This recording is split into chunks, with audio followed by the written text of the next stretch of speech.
अरे नहीं सर, बना क्या होता है? अरे बनाओ ना सर अच्छे से, मतलब अच्छे से ही तो बनाएंगे, अभी 5 मिनट का काम होता है इसलिए बनाना एलआर सर्किट का सर तेरे को वो मतलब- 8 क्वेश्चन वाला इसको क्या होता है तेरे को, मतलब अंदर से कुछ होता है ना पूछने में? 8 क्वेश्चन करा इसके बाद देखो RC सर्किट। नहीं 3 जन ने पढ़ा उसको सही है, कोई बात नहीं, पूछो। रिवीजन में याद है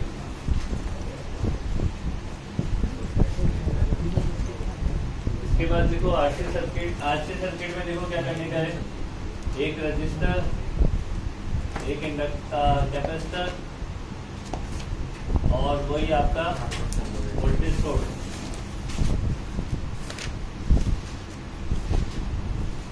वोल्टेज सोर्स ही ना, हाँ वोल्टेज सोर्स ही नाम रहता है। तो V इक्वल टू हो जाएगा हमारे पास V0 sin omega t,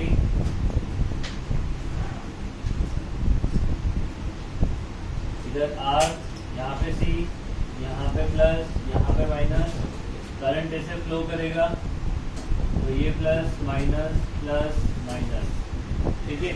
according to the KVL में लगाओगे तो क्या हो जाएगा, minus of IR minus of Q/C Q/C plus V0 sin omega t। इसको सॉल्व नहीं करना है, ये बस KVL लगाने के लिए उसकी इक्वेशन। इसमें क्या निकालना है, Z की वैल्यू फाइंड आउट करनी है। Z इम्पीडेंस कितना हो जाएगा, root over of R square plus HC का स्क्वायर, ठीक है।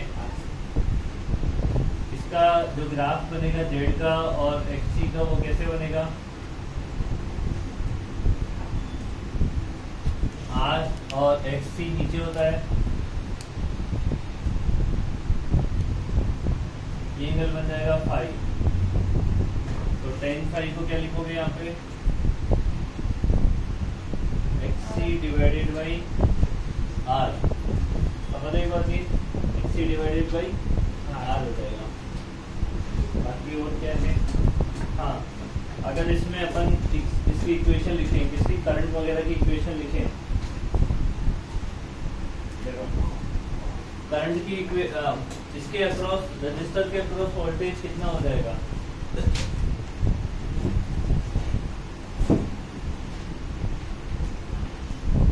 ये हो जाएगा हमारे पास I0 इंटू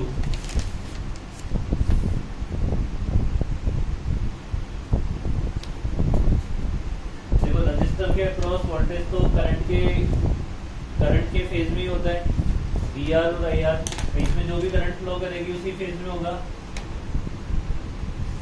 और कैपेसिटर के अक्रॉस जो वोल्टेज होता है वो करंट के फेज में होता है, रजिस्टिव करंट के फेज में होता है, या उससे अलग एंगल पे होता है। रजिस्टिव करंट और वोल्टेज ऑफ कैपेसिटर क्या डिफरेंस होगा दोनों में, कितना एंगल का डिफरेंस होगा। CCL कैपेसिटिव सर्किट में करंट लीड करता है, तो फिर वोल्टेज क्या करेगा, लैग करेगा। और इसको क्या लिखेंगे, I0 इंटू XC, है ना, sin omega t sin omega t minus pi. I/2। अब इन दोनों को जोड़ दोगे तो नेट वोल्टेज की इक्वेशन आ जाएगी, नहीं आ जाएगी।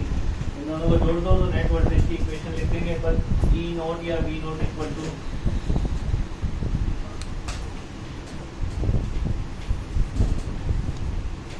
I0 R sin omega t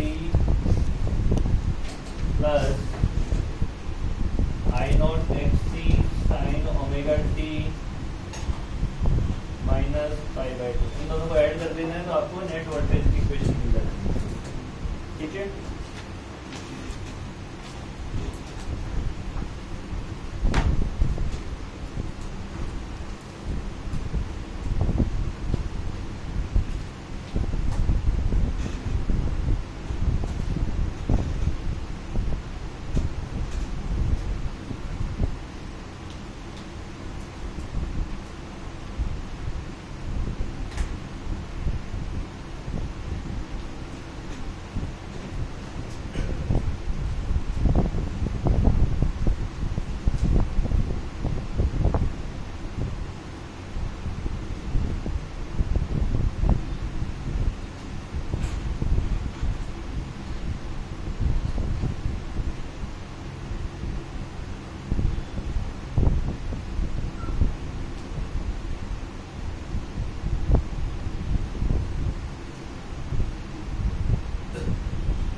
हो जाएगा तो चार्ज डी करने के बाद मान लो कि ये डी से कम होगी डी माइनस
पढ़ के नहीं आया इसका मतलब। अरे नहीं, वो लास्ट दो नहीं हो रहे हैं, लास्ट दो में कंफ्यूजन हो रहा है, सो गया इसलिए पीछे वाला देखता हूँ।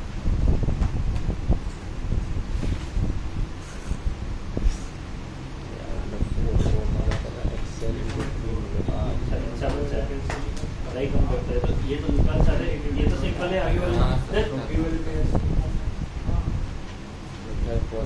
कितना 5 हाँ maximum current 2 maximum current 2 ampere हाँ हाँ और IRMS √2 √2 E not 10 VRMS 5√2 5√2 current की इक्वेशन अब देखो वोल्टेज का दे रखा है 2 sin omega t plus 37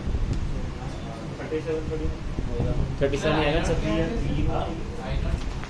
I0 2 sir 3/4 है ना तो इसका मेरे पास अच्छा अरे नहीं 60 डिग्री से इसी का दे रखा है 97 हाँ 97 आएगा। मैंने वो 60 नहीं देखा। ये आगे सारे ऊपर वाले यहाँ तक यहाँ तक आगे तो देखो अब करंट की इक्वेशन को क्या लिखोगे IT इक्वल टू लिखोगे I0 sin ओमेगा t। देखो हमारा जो करंट होता है वो CCL में करंट क्या करता है लीड करता है तो लीड करेगा तो किससे लीड करेगा वोल्टेज से। तो वोल्टेज का एंगल कितना है इससे फाई एंगल लीड करेगा ना। फाई की वैल्यू क्या है 37 tan phi equal to XC/R। XC कितना है इसका 3 तो फाई कितना हो गया 37 डिग्री। तो IT इक्वल टू कितना चालू तो करते हैं रिकॉर्डिंग हाँ चालू ही है सर। IT इक्वल टू कितना हो गया I0 कितना था 2 ना 2 sin omega t plus 60 degree plus 37 समझ आ गई बात नहीं। अब VR और VC जो होंगे ना वो इससे देखे जाएंगे करंट से। हाँ। VR और VC देखो VR का फेस और करंट का फेस सेम होता है तो VR क्या लिख सकता हूँ मैं 8 sin omega t plus 97 VR मतलब हो जाएगा I0 into R R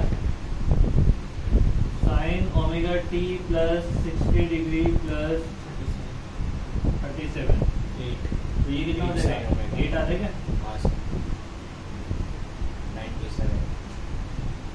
ऐसे लिखे नहीं तो फिर बाद में ना पता नहीं लगता है, तो 97 आया कहाँ से था। और ये वाला कितना हो जाएगा? VC Z मल्टीप्लाई होगा ना उसमें, VC में I not into XC multiply होगा। XC VC मतलब इसके अक्रॉस निकाल रहे हैं। अब इसका जो फेज होगा वो करंट से आगे होगा पीछे होगा? पीछे होगा। पीछे होगा, करंट से कितना पीछे होगा? ये 90 डिग्री पीछे होगा।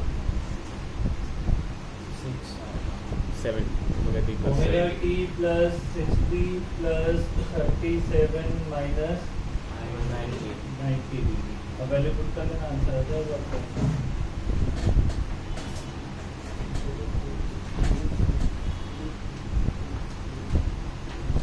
और अच्छा, अरे वो अच्छा बहुत है ये, अच्छा बहुत हो जाएगा।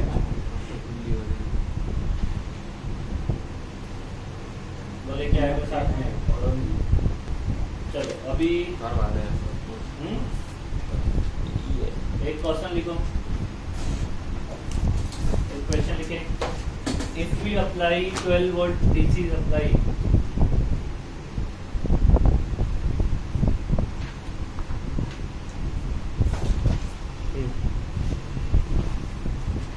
if we apply 12 volt DC supply to an inductor, coil. If we supply 12 volt DC supply to an inductor coil, then at steady state, then at steady state current is 4 ampere.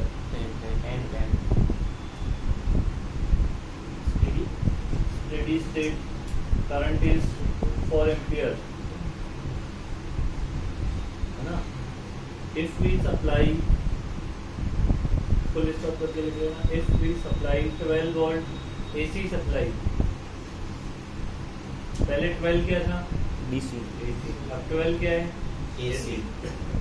12 volt AC supply at a frequency of 20 hertz. 12 है, दोनों होता है। 12 volt AC supply at a frequency of 20 hertz, then we get current equal to 3 ampere. frequency of We get current equal to 3 ampere. frequency कैसे? 20. Find L and R. Inductor coil का मतलब ये होता है कि उसमें रजिस्टर भी है और इंडक्टेंस भी है। L भी, फाइंड L एंड R। चलो सोचो कैसे करने का है।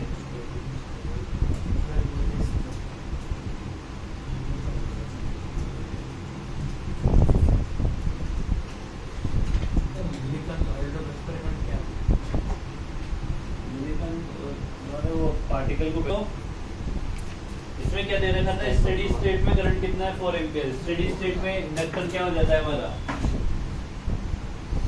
स्टेडी स्टेट में इंडक्टर तो गायब हो जाएगा, शॉर्ट कर जाएगा ना इंडक्टर।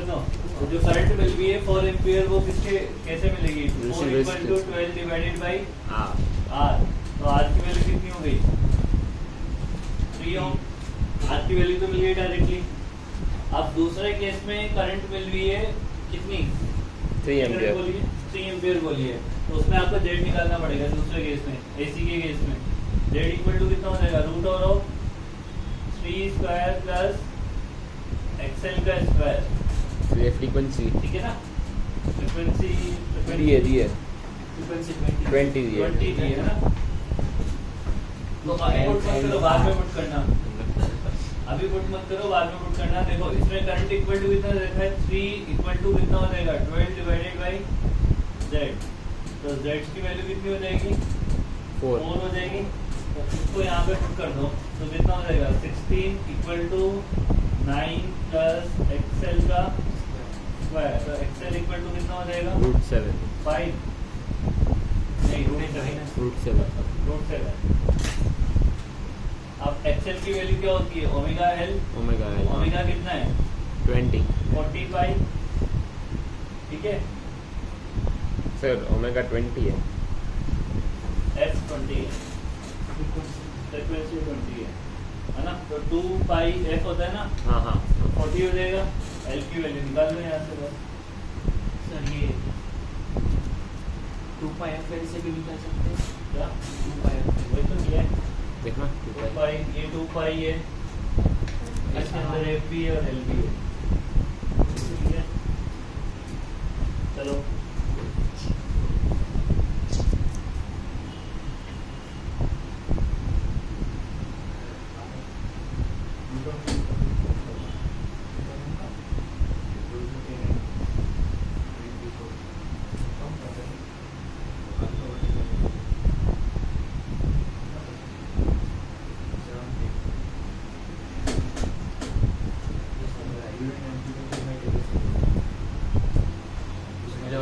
पार्टी कंफर्म हो गई।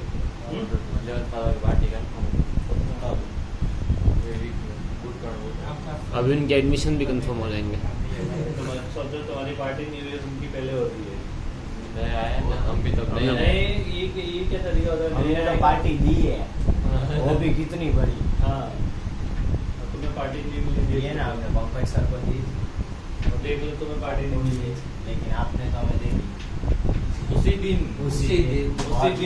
आपका बर्थडे था, तब भी आपने दी। था भी नहीं, सुबह तब भी मेरा नहीं। बर्थडे था भी नहीं, एडवांस पार्टी दी है मैंने। देखो तुम, आप तो सर मान। मैंने एडवांस पार्टी दी है तुम लोगों को। और एक बार ऐसा एडवांस सर पंकज सर बोल सकते हैं, सर ने 2 बार दे दिया, आपने 1 भी बार नहीं दी। सर बोल सके ना, अपने सर ने आप और 1 बार दे तो बोल सके ना सर को कि आप 2 बार आपने 2, अमित सर ने 2 बार दिया, आपने 1 बार नहीं दी। ऐसा बोल सके। एक दिन उनके लगे समोसे खिला देते हैं। अरे कल ही खाए थे। क्या है? अरे सर सर ने मिला है। आपको पूछने तो आया था सर, आपको पूछने तो आया था सर, मेरे को पूछने तो आया था सर। सर आज तो रिकॉर्डिंग मतलब अभी तक सिर्फ 20 मिनट की हुई है। तू पॉज कर देता है अच्छी बातें। तो ये सब थोड़ी ना यही तो बात है यार। अब देख अरे नहीं, रिकॉर्डिंग देखने वाले को तो क्या लगेगा सर, कुछ ऐसे सिर्फ पढ़ाते ही है। 20 मिनट ही पढ़ाते हैं। और दूसरा अगर वो ऑफलाइन नहीं आ रहा हो तो ये फायदा नहीं मिलेगा। बस ये सुना।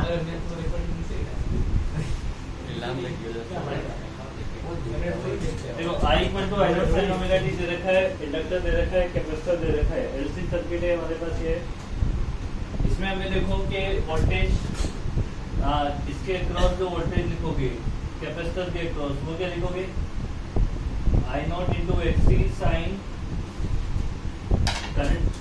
वोल्टेज क्या होगा? लाइक करेगा इसमें वोल्टेज। सर इसमें मतलब एलसी में क्या होता है? उसमें आईपीएल, उसमें सीसीएल, एलसी में क्या होता है? कौन सी? इसमें कुछ दोनों अलग अलग लिखेंगे। अच्छा और इसमें वीएल क्या लिख देंगे इसका? उसमें करंट लैग करेगा।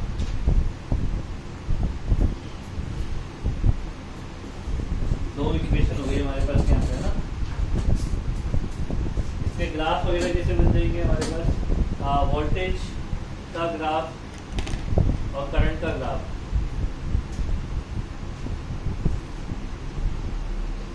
देखो वोल्टेज का ग्राफ किधर बनेगा इसमें? अगर मान लो ये लाइन है नहीं यहाँ पे, मतलब रजिस्टर तो है नहीं, तो इसको बेस बनाने के लिए ऐसे डॉटेड बनाया बस। तो VL ऊपर होगा और नीचे क्या होगा? VC होगा। ठीक है, VL ऊपर होगा और VC नीचे होगा। इसका Z क्या हो जाएगा? Z की वैल्यू क्या हो जाएगी? R तो है नहीं इसमें, Z की वैल्यू क्या हो जाएगी?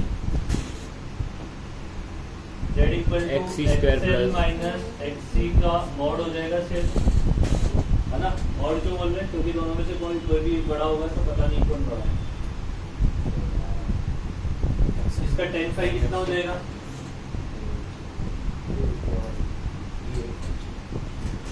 tan phi देखो रेजिस्टेंस है नहीं इसमें, तो ऊपर तो क्या लिखा जाएगा? Mod of XL minus XC divided by R, but R की वैल्यू क्या है? 0। ये क्या हो जाएगा? 10 5 तो tan phi कितना हो जाएगा यहाँ पे हमारे पास? इनफिनिट के बराबर हो जाएगा।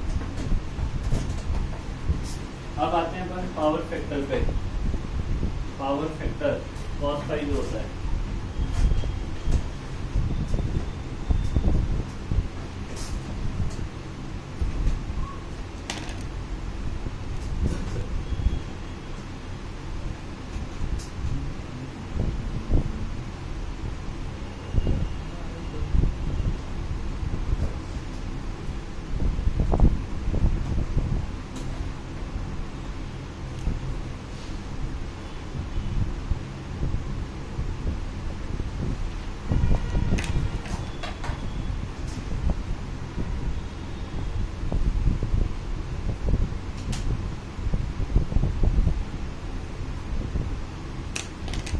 पावर फैक्टर जो है बेसिकली हमारा ये बताता है कि करंट और वोल्टेज के बीच का एंगल कितना है ना, करंट और वोल्टेज के बीच का एंगल कितना है। हाँ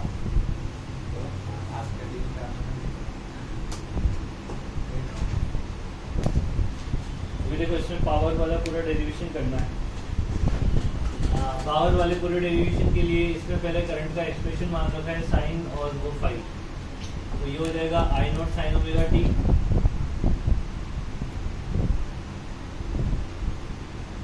और v का एक्सप्रेशन हो जाएगा v naught sine omega T plus phi.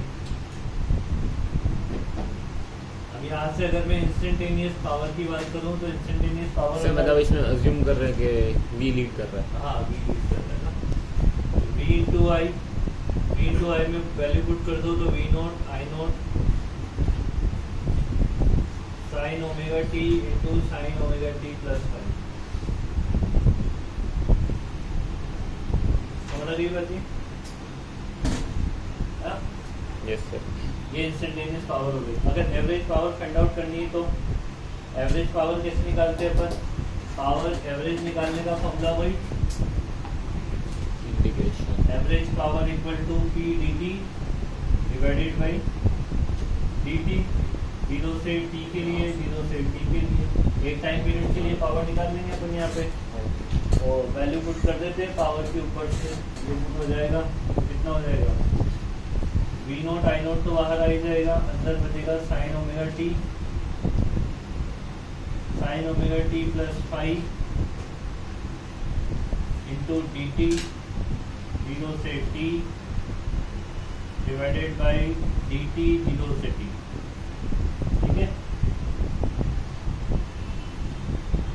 Average power equal to, अब इसको कैसे सॉल्व करेंगे?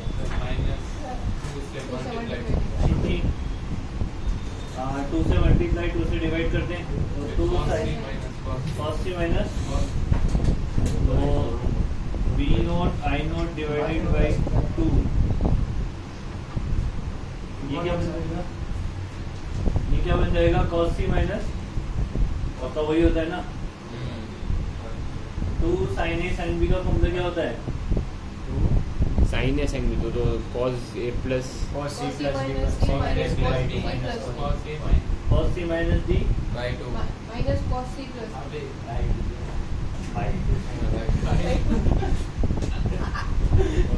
तो c इसको ले लो ना बड़े वाले को, ताकि इसमें से इसको माइनस करेंगे तो प्लस आ जाएगा। cos c minus d minus cos c plus d minus cos c plus d।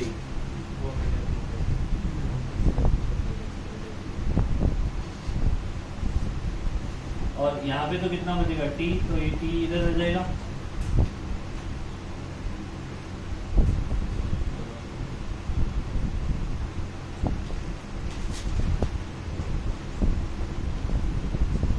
इसको ये cos फाई तो कांस्टेंट है, cos फाई तो क्या है कांस्टेंट, तो ये तो हो जाएगा cos फाई इंटू इसका इंटीग्रेशन कितना हो जाएगा t माइनस इसका कितना हो जाएगा cos का कितना हो जाएगा साइन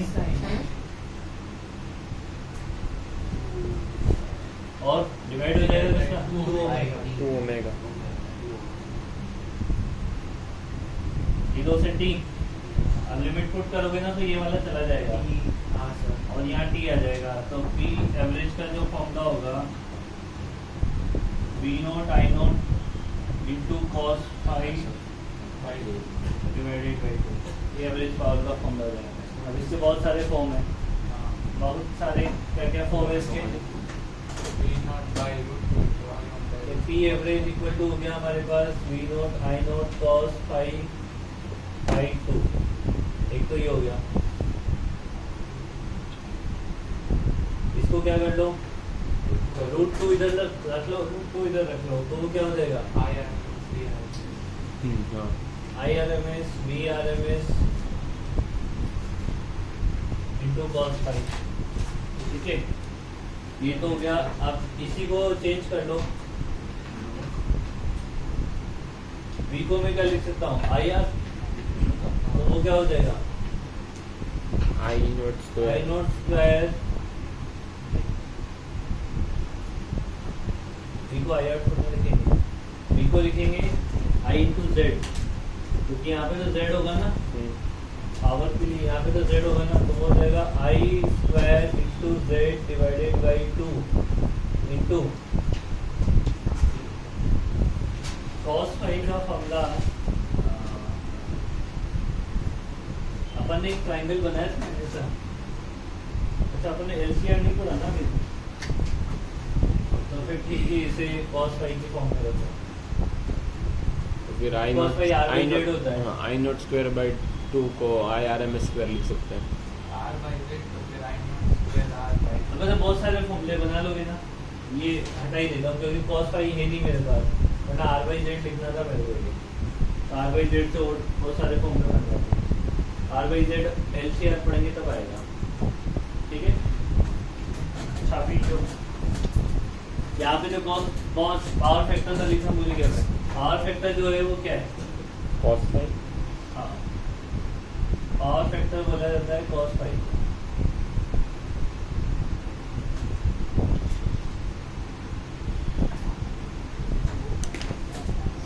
अच्छा एक चीज और लिख लेना है यहाँ पे कि cos फाई जो होता है ना, इसकी वैल्यू अभी लिख लो कि cos phi equal to R by Z होता है। क्या बोला तुमने? अभी यहाँ पे मेंशन कर लो क्योंकि फिर आगे LCR रहेगा, वहाँ पे लिखवाएंगे दोबारा। ठीक है, क्या बोल रहा है? 80% हो गया। 18 देखना ना सर, अभी आपकी क्लास खत्म, अभी 20 मिनट में हो जाएगी, 20 मिनट में रिकॉर्डिंग अपलोड हो जाएगी। तेरा मोबाइल में स्लो कैसे चल रहा है? बकवास है। हाँ? इस मामले में एंड्रॉइड अच्छा है, नहीं मेरे फोन में आ रहा है तो इसका बकवास है। मैं कितना अपलोड करता हूँ पता है, मैं जितनी ब्लॉग बनाता हूँ ना, वो एक पूरा ब्लॉग तो करता हूँ, लेकिन उसकी सब रो फाइल्स भी मैं रखता हूँ वो अनलिस्टेड या प्राइवेट में। उसमें। चलो इसमें कुछ चीजें लिख लो। एक प्योरली रेजिस्टिव जो सर्किट होगा,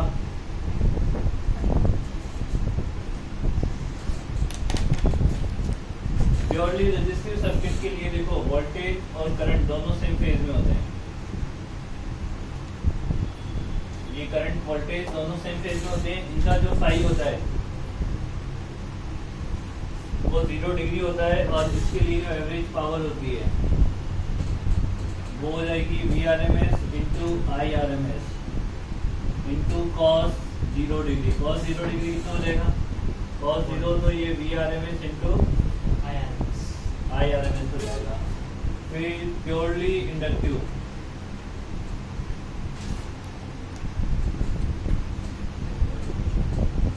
प्योरली इंडक्टिव सर्किट में हमारे पास कौन लीड करेगा, IPL पोटेंशियल लीड करेगा। करता है, तो पोटेंशियल लीड करता है, तो पोटेंशियल को ऐसे ऊपर बना देते हैं और करंट को ऐसे नीचे बना देते हैं। 90 डिग्री करंट फाई की वैल्यू 90 डिग्री, तो इसका पावर कितना हो जाएगा हमारे पास, 0 हो जाएगा एवरेज पावर, क्योंकि cos फाई cos 90 पुट करोगे तो आंसर क्या देगा, 0 देगा। प्योरली कैपेसिटिव में भी सेम ही होगा। प्योरली कैपेसिटिव में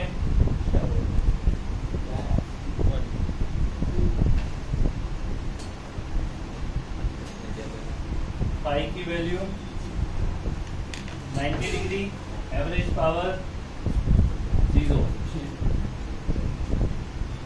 ठीक है। इसके बाद आता है हमारे पास LR सर्किट, RC सर्किट और LC सर्किट। LR सर्किट में क्या होगा,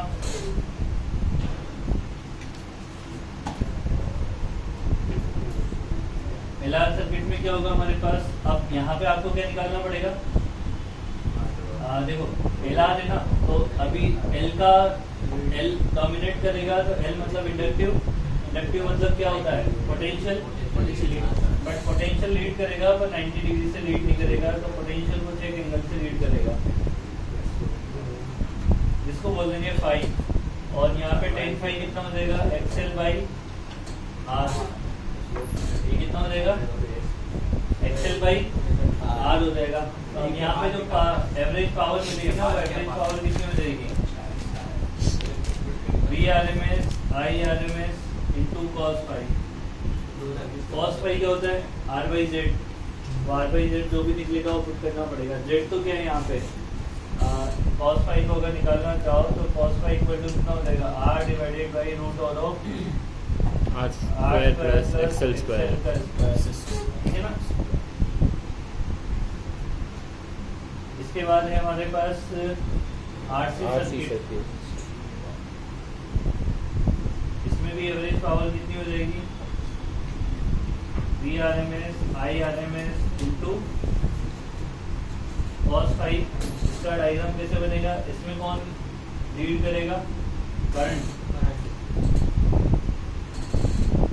इसमें वोल्टेज नीचे आ जाएगा, ये एंगल हो जाएगा फाई। यहाँ पे tan फाई क्या लिखोगे, देखो वैसे तो होना चाहिए माइनस में, बट मेरे को पता है कि नीचे होता है, तो मैं डायरेक्ट tan फाई निकालूंगा, सिर्फ फाई निकालूंगा, फिर मेरे को पता है कि नीचे बनाना है, तो माइनस उसमें आ जाएगा अपने आप। tan फाई के निकालूंगा मैं XC बाई R, इसका cos फाई कितना हो जाएगा,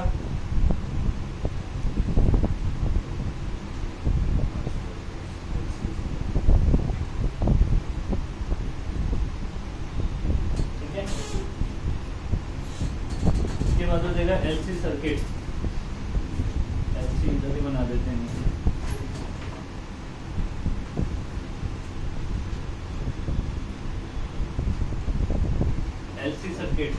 LC सर्किट में क्या होगा, यहाँ पे हमारे पास इंडक्टिव वोल्टेज होगा और इंडक्टिव वोल्टेज और कैपेसिटिव वोल्टेज होगा। ऊपर होगा VL, नीचे होगा VC, और यहाँ पे चाहो तो आप रेजिस्टेंस बना सकते हो, बट वो 0 है इसका तो, ठीक है। इसमें एवरेज पावर कितनी हो जाएगी, 0 हो जाएगी, नहीं cos फाई 0 हो जाएगा, into cos phi. cos phi तो 0 हो जाएगा ना सर, cos फाई कितना हो जाएगा यहाँ पे, R बाई Z के हिसाब से 0 हो जाएगा ना, तो P एवरेज भी 0, cos फाई इक्वल टू 0 हो जाएगा, तो P एवरेज कितना हो जाएगा इसका, 0 हो जाएगा, ठीक है ना।